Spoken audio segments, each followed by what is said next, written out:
The easing of COVID-19 restrictions in July was a boost to tourism activities that have been picking up, albeit slowly. The July to September is the tourism peak period, highlighted by the wildebeest migration in the Maasai Mara Game Reserve.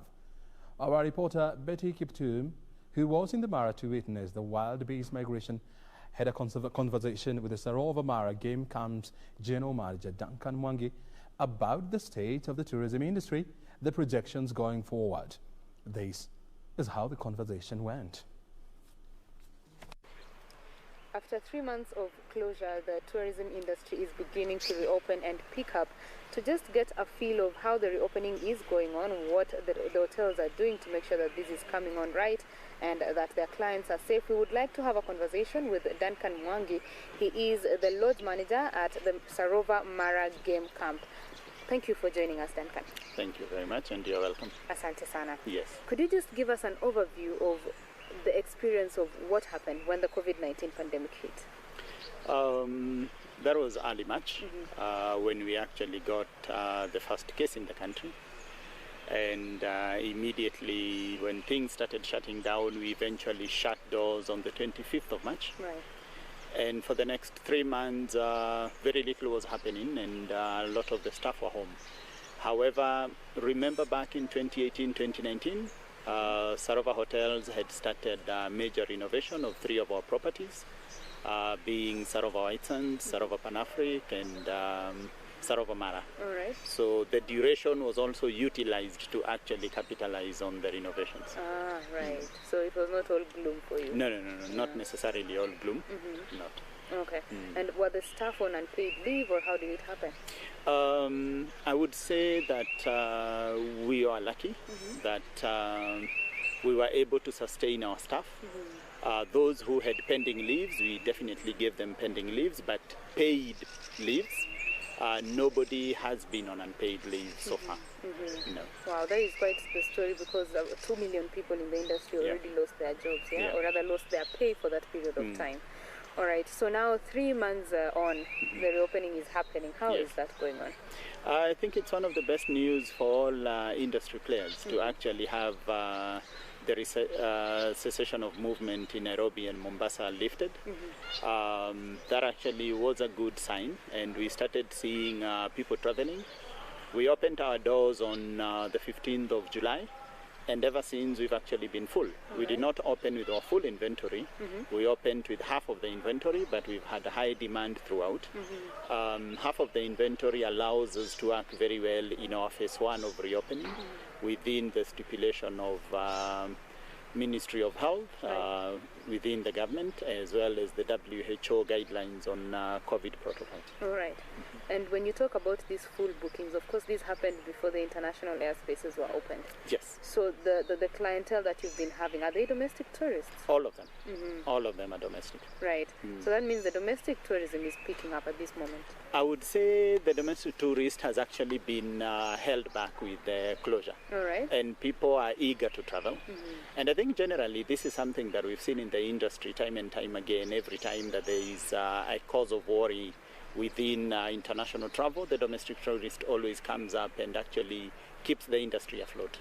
So I don't believe that this time will be any different based on what we are seeing.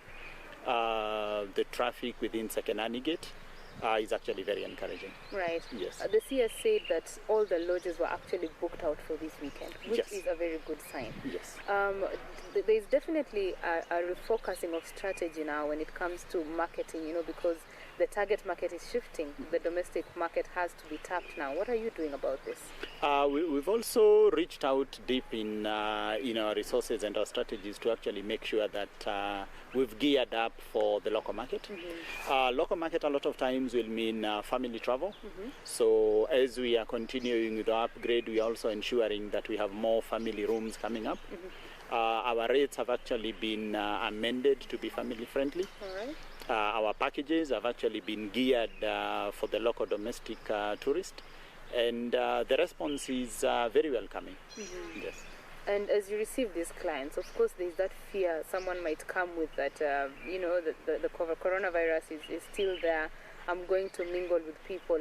What steps have you taken to ensure that your clients are at the safest possible? I think the best thing to agree right now is the effects of the pandemic will be with us in a long while. It's not something that will definitely just go away. Right. And the sooner that everybody learns to live with it, the better. I'll give you an example of some of the things that we are doing at Sarova Hotels, and Sarova Mara included in the portfolio. Is initially, or back before COVID, you would arrive at reception and you would be asked for your ID or your passport. You would hand it in, you would be making your payment at that particular time, so there will be exchange of cash and all that. These are two things that we've immediately removed from arrival and put at the booking stage.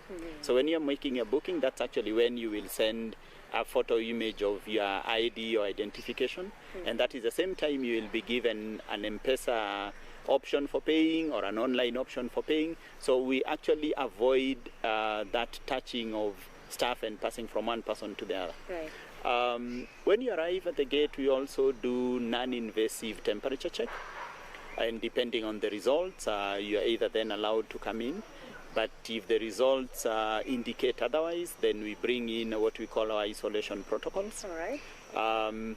After that, you arrive at the foyer and your bags are completely sanitized, both the handles and the rollers and the bag itself. Then you're able to sanitize at that point, where we've actually put sanitizing stations. Then you come to reception and we have social distancing. You will actually discover that the surfaces are sanitized after every other client leaves the counter. Then you will move into the restaurant and social distance is observed. Sarova Mara is known a lot for its lavish buffets. COVID is teaching us to live in a new normal. So now we are actually doing table service. Right. This helps reduce that interaction of the surfaces that one client or other people will be touching. Then you move into the rooms and you find that other than the fact that we have provided hygiene kitties, additional hygiene kitties which have sanitizers and face masks, is that we have actually heightened our hygiene protocols to the extent that we are using UV sanitizers. We are using nano technology. And all this is to ensure that anybody who comes here, including my staff who are working, are completely safe. Yes. Safety is very important, definitely. It's the thing right now. Even as we look to opening our doors, once again. Yeah. Could you just give us a comparison of how it's the wildebeest migration right now? Yeah, Yes. that is ongoing. It's normally the peak, really. Yes. So could you give us a comparison of how things were before and how they are now? The first thing is, before I would definitely have all my 75 tents fully booked. And that would probably run for a period of 3.5 to 4 months. Right now, I am fully booked with 50% of inventory that I have opened up, but the booking window is changed because Kenyans will book close to the last minute. Also, as we reopen the industry, other industries are also opening. Right. So you find that the same people who are coming are also traveling more over the weekend because that is when they're free. So instead of having every other day of the week fully booked, you find weekends tend to be very, very busy. Okay. It's interesting because since we opened and when we reach out into the market, a few people are actually able to change their travel dates and opt to work on a weekend and take a weekday off, which actually becomes even much better for them as well.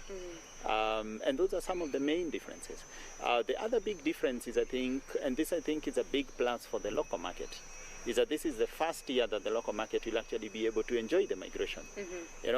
Most people will watch it on TV, but it's a totally different experience when you're actually seeing it live. I saw that. It was my first time yesterday. I mean, it was really amazing. Yes. Yeah. It's something that you can't share on just by word. Someone has to actually experience it and see it. Yes. That's very important. So even as you've reopened now, how much of the activities that you had before are still running? Some activities we've actually had to, we are opening in phases, and this is our phase 1 reopening, and some of the activities we've had to actually stop them as we relook at how best to reintroduce them. And a good example is massage. Massage is a contact service. Hands-on. And with COVID, we are trying to do things contactless. So I'm sure in the near future we will be able to still reopen it in one way or the other, But currently, that is one of the services that is actually not in operation. Yes. Right. Could we now talk about maybe your community involvement and how you work with the community around here? Could you tell us what you normally do? We've got a number of programs that we run with the community. The first one, we've got a team of the youth who, for certain lack of certain skill sets, the best we can do is give them a platform where they would be able to come and work with the tour drivers who come in. And we give them accommodation, we give them facilitation for a month. And during that 1 month, then they are able to wash the vehicles for the tour drivers who come in or for the guests who come in. And that is how they earn their living. Right. At the moment, we've not recalled them back. We are working with the county and other players to see how best we can have them tested, have them certified, and then have them come in. We're also looking at how probably we will move that from a 1 month to a 3 month period, because you can imagine doing that every month and having to retest someone else, the same person after a month, then that duration does not really make a lot of economic sense. We also have a number of other activities where we have the women who come in to sell their wares on Saturdays and Wednesdays. But because of the same challenges, we've not been able to reopen that. But definitely we are looking at how best to move on with that. We also have our very famous Maasai dancers who come from the community. And while guests miss them, they understand why we have not engaged them. But again, we are also looking at how best we will engage them into the future. Yes. Right. So definitely that is in the other phase coming in. Definitely. Definitely. Yes. All right. The regulations that were given by the government include not selling alcohol at this point in time. How has that affected your bookings in any way?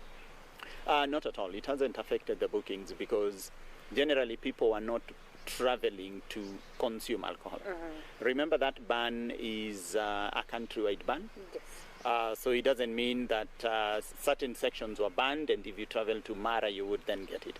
But also to note that recently the CS gave a waiver where you can actually serve alcohol in the rooms. In the rooms, right. And that means that someone traveling who was able to enjoy their own beer or their own bottle of something within the comforts of their home, once they come into the hotel, the room becomes their home. So that's just an extension of that. It hasn't affected the bookings at all, because I don't think that was the first reason why people are traveling. Yeah. Right. So now moving forward, what are the plans for you? Moving forward is reopening more of our inventory. That is part of our plan. Recalling more of our staff, because we are recalling as we reopen the inventory, and seeing how best we could bring back some of the services that we haven't opened within the new normal of COVID now. Yes. And now for the Kenyans now, who are probably, as you've said, they've been watching these things on TV, not necessarily even just the Mara, traveling and touring the country as it is. What would you tell them about taking advantage of the gems that we have here? I think it's a high time that Kenyans realized that we have something that most other countries don't have. The spirit of Harambee, the spirit of coming together. Some of the services we perceive as Kenyans are unreachable because we don't tackle them within our Kenyan background. And our Kenyan background is coming together. If you join up together and form a group, then you are able to get group concessions, rates and something like that. You are able to travel and bring your efforts together, and that makes everything cheaper. Definitely you would have to travel with people that you are sure about their status, because you just don't want to travel and risk yourself. But I believe the Harambee spirit, if well embraced, can actually continue taking us far. Yes. Very important. So Kenyans should take advantage of this. Definitely. All right. And one thing that you've mentioned is about maybe the cost, the pricing. You've said that some of your rates have been brought down to accommodate the domestic market. For a while, Kenyans have always felt like it's unreachable, really, it's unattainable. Yeah. So what more can the industry do?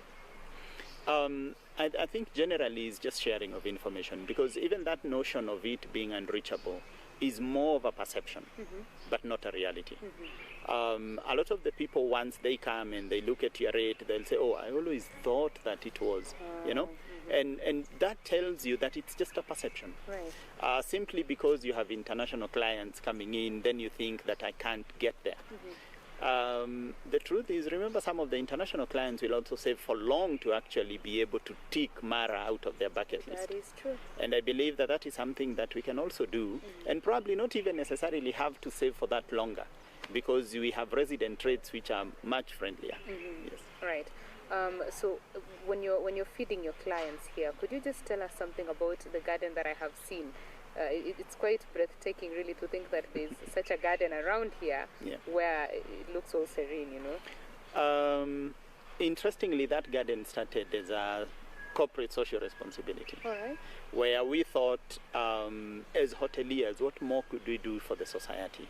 What more can we do for the community around us? And we thought sometime in future there will be demarcation of land, and how best to input valuable knowledge than show people what they could do once they start settling down. And so we started the garden as a way of saying you could grow some of these things instead of actually always having to buy them. And I can tell you interestingly that the experiment is still ongoing. Okay. I'm sure you've seen that right now we are doing coffee. And that is on experiment, and it's actually doing very well. Now, that particular garden gives us 66% of what we use in the kitchen, fresh from the garden. It's 100% organic. We do not use any pesticides. We do not use any fertilizers. We do not use any chemicals at all. And when you look at the leaves of the plants you sow, or you look at the health of the plants you sow, they are doing much better than things that have been planted with chemicals and fertilizers out there. Literally, you can actually pick them from the shamba and eat them.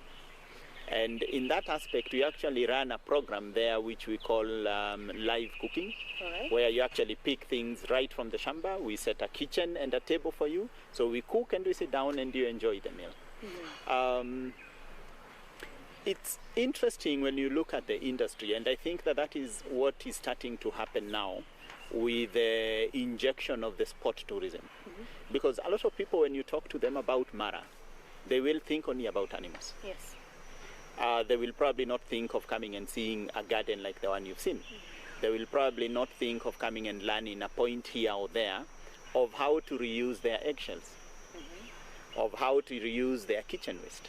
Everything is sort of like dumped away, and yet a lot of that can be reused to better, healthier living, you know. Right. Okay, so as we come to a close of this conversation, what is the future looking like now? The future is bright. People are traveling, and the fact that the local tourists are traveling, it will also give a very good confidence to the international travelers as well. But I think the future depends on me and you. Okay. It depends on how seriously we take COVID, because it's definitely going to be with us for a while. Are we going to social distance? Are we going to sanitize? Are we going to put on our face masks? Or will we give up after a while, you know? And depending on how we treat it, depending on how we live with it, the future actually relies on that so much. Soon a time will come when we'll be talking about the effects of COVID in the past. But I also believe that the ripple effect of the tourism industry goes way beyond the industry itself. It employs a lot of other people in many other industries, and the responsibility of being able to sustain it relies on me and you.